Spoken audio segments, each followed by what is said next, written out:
I consider these two statements good life advice.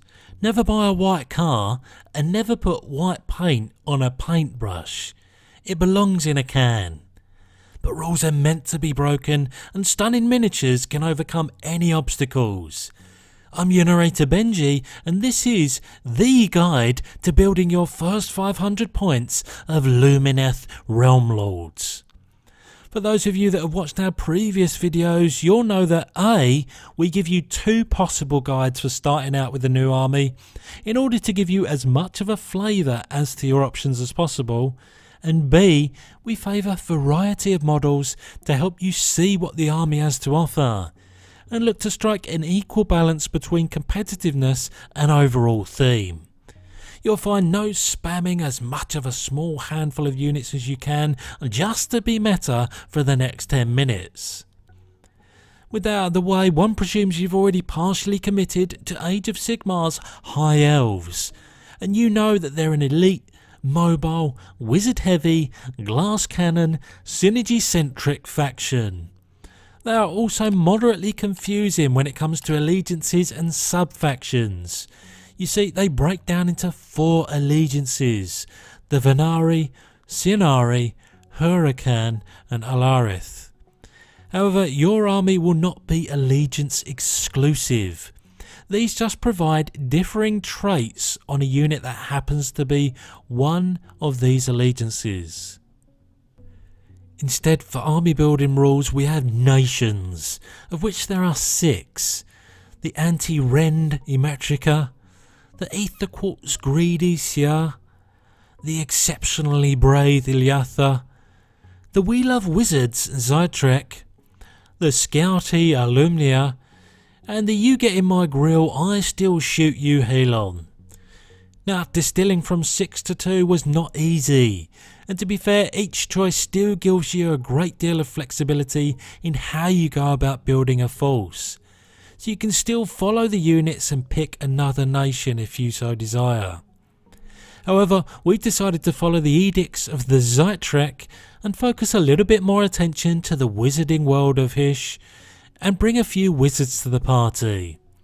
We'll also be following the path of the Halon, who suffer no falls when it comes to firing their missile weapons, and lots of them, even in the heat of combat. The preamble finally over, then we start with the I'm going to cast a spell on you build, and for this we've opted for 2 non-unique hero wizards. The first of which is a Sinari Kalathar, a battle shock phase manipulator if ever you've seen one. Her main ability is to stop a friendly unit from taking a battle shock test, and instead choosing a nearby enemy unit to take a test in their stead, as if they were the unit that had taken any casualties as well. A really cool ability that will have your opponent thinking twice about its damage distribution. Her main spell is also a control spell that can, if the dice go their way, negate movement, shooting and or fighting of a chosen unit. There really is a great deal to like about this unit's selective utility. Accompanying her in the leader spots is another Sinari, this time of the Caligra variety. A wizard's wizard, a hero's bane. This guy's main ability is to create an aura around a target on the board that stops your friendlies having to take battle shock tests when they're in it, which with your Aether Quartz taking your bravery away can be no bad thing. Not only that, your wizards get +1 to their casting roll in that 9-inch radius as well. Yes, this is a one-time ability, but it lasts the whole battle, so pick wisely and you'll be singing happy songs. Oh, and that all goes without mentioning his anti-hero mortal wound dealing erasure spell. Now you really can pick either of these as your general, as they're both Sinari with access to the same traits. The former costs you more, but it's just as squishy and probably more of a target, so do with that information as you will. With 2 leader choices at this low break point, there's only room left for 1 battle line choice, and one that's converted for that purpose. The core rank and file is a unit of 10 Sinari Wardens, aka your Pikeman. Listen, 3 inches is nothing to be ashamed of.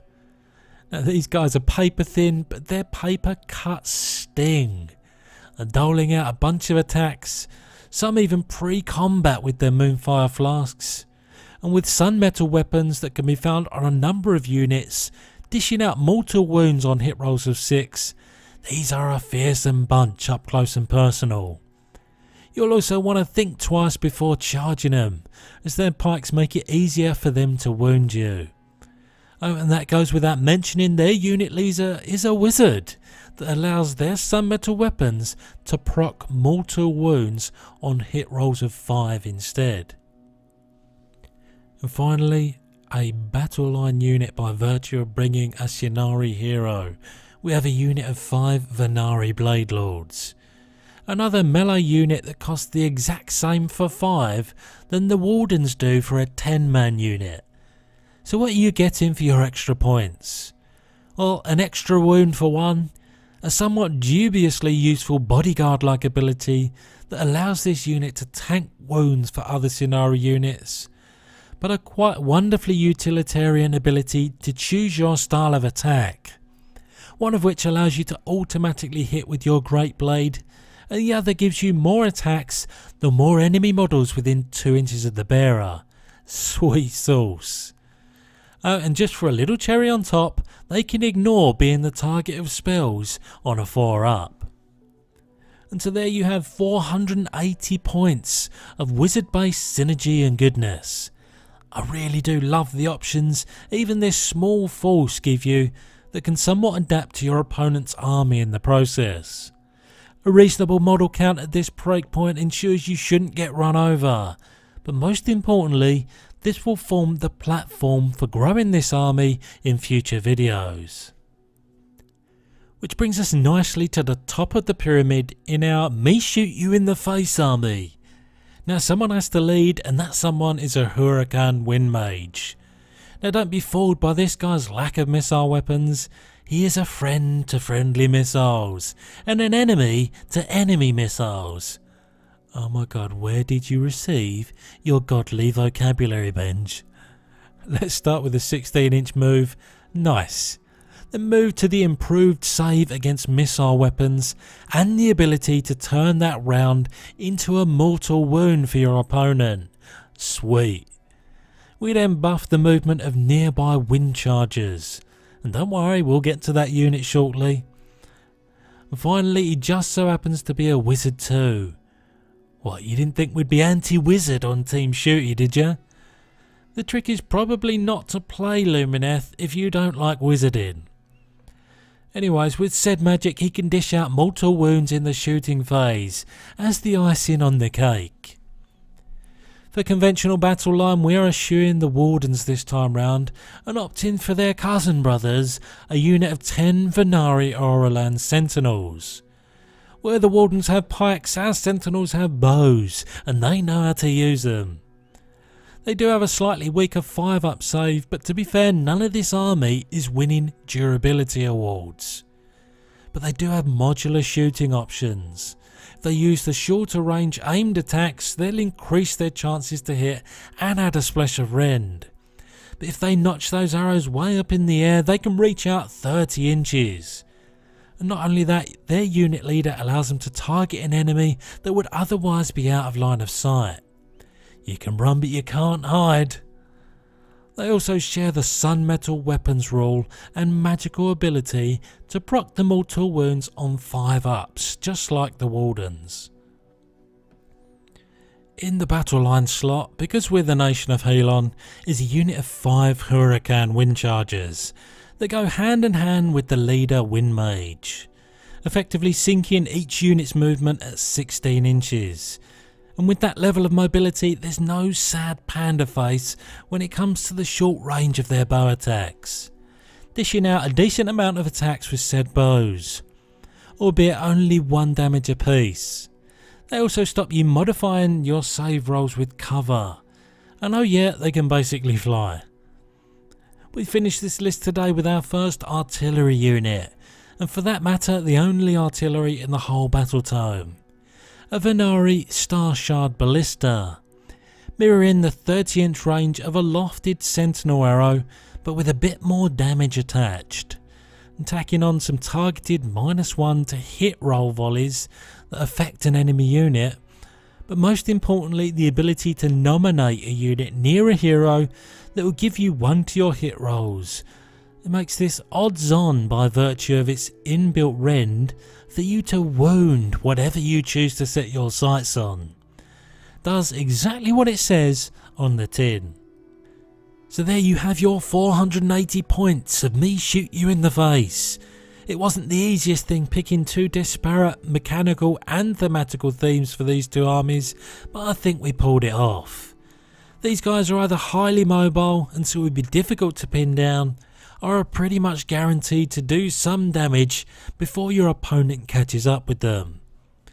In terms of costs, I'm sad to say the missile toting build that features the Huracan are the main reason they have the dubious honour of being the most expensive of the two forces so far. But perhaps the Wizards can stage an unwelcome comeback. That though signals the end of the first chapter of this tale. You now have a roadmap or a North Star to follow for your first 500 points of Lumineth Realm-Lords. We will of course not stop there though.